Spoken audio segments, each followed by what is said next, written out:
This town has a tradition of car making that goes back well over 100 years. And whilst it may be true that these days Luton Airport and the associated businesses are the biggest employer, the identity of this place with car making is very, very strong.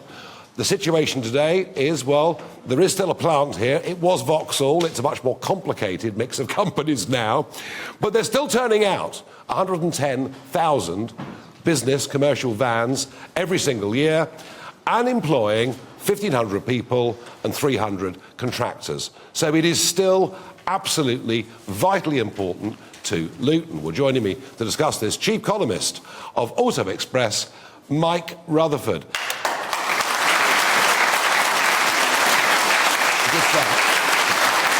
Mike,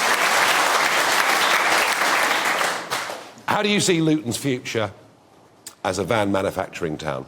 I think it's sad that we lost car production in Luton, but vans are very much. I mean, you've only got to look at how many of them there are around. I mean, it feels like more than cars some days. Well, absolutely, and that's the effect, of course, of home deliveries, etc. Yeah. But yeah, I personally, I think I know General Motors. I've spent a lot of time in Detroit with the former owner of Vauxhall.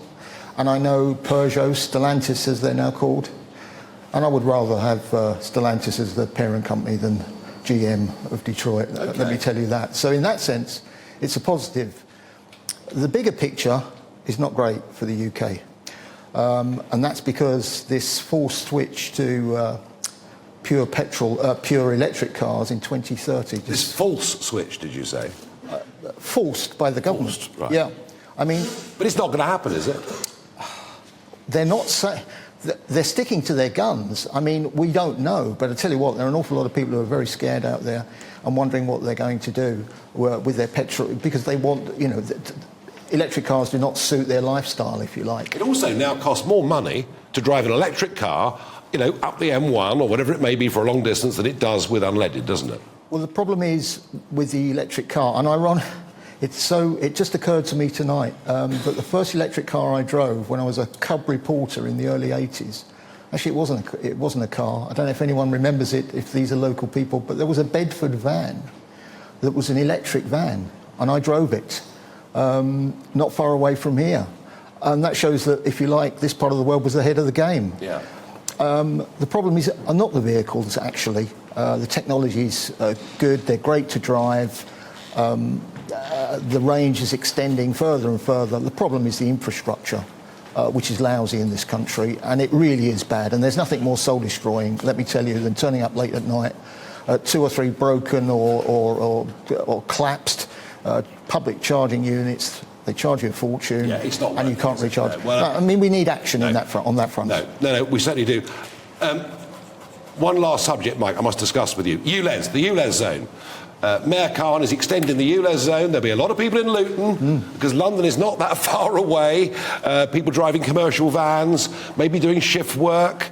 They could be paying, if they're going in before midnight and coming back out after midnight, up to 25 quid a day. What's it all about? Right, and work that out 300 days of the year, say, and you're into many thousands of pounds. Yes. Unless you've got the money to afford a smart new electric car. What it means is newer car. Yeah, but and somebody like a nurse who has to commute in, who starts a shift at, 10 o'clock and pays once at 10 o'clock and then pays again at 6 o'clock the following morning, gets hit twice. I mean, it's a scam by Sadiq Khan.